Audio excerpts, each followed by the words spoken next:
Hello guys. तर आजच्या आपल्या कवितेचा विषय आहे ब्रेक. ब्रेक म्हणजे गाडीचा ब्रेक नाही बरं, आयुष्यातला ब्रेक.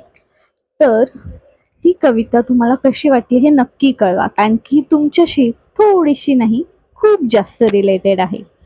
तर मी कविता वाचायला सुरुवात करते. ब्रेक. रोजच्या धकाधकीच्या जीवनात कधीतरी ब्रेक घ्यावा. पिझ्झा बर्गरच्या दुनियेत चहा खारीचा आस्वाद घ्यावा. धावपळ करून रोजची ट्रेन पकडण्याच्या नादात आपण सुट्टीचा आनंद विसरतो रोजच्या जीवनात. जावं एकदा लॉंग ड्राईव्हला, विसरून पेट्रोलचा भाव. पाहावा माणसांचा वेगळेपणा, फिरून यावा एक गाव. वेळ काढून कधीतरी जमवावी एक कुटुंबासमवेत मैफिल. वेळ काढून कधीतरी जमवावी एक कुटुंबासमवेत मैफिल. पत्त्यांच्या डावात मुलाला जिंकवावे, मुद्दाम राहून गाफील.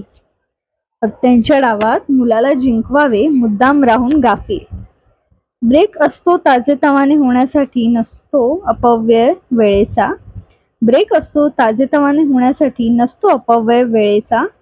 तुम्ही ट्रायल घ्या आणि कळवा मला, वेळ गेला कसा ब्रेकचा.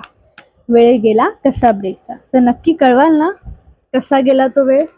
आणि आपण लॉकडाऊनच्या वेळेला तर खूप आपण स्वतःला पॅम्पर केलेलं आहे, स्वतःच्या गोष्टी जोपासलेल्या आहेत, स्वतःची आवड सुद्धा जोपासलेली आहे. पण आता जे रुटीन आपलं सुरू झालेलं आहे त्या रुटीनमध्ये आपल्याला सेट झालेलो आहोत. बट त्यासाठी आपण पैसे कमवण्यासाठी किंवा ज्या रोजच्या जीवनात यूज होणाऱ्या किंवा त्यात बिझी राहणाऱ्या व्यक्तींसाठी ही नक्की कविता आहे. तर तुम्ही त्यांना शेअर करा जे तुमचे जवळचे आहेत, खास आहेत आणि ते खूप कामात बिझी आहेत. तर तुम्ही नक्की शेअर कराल ना. तर मी वाट पाहते, नक्की शेअर करा. थँक्यू.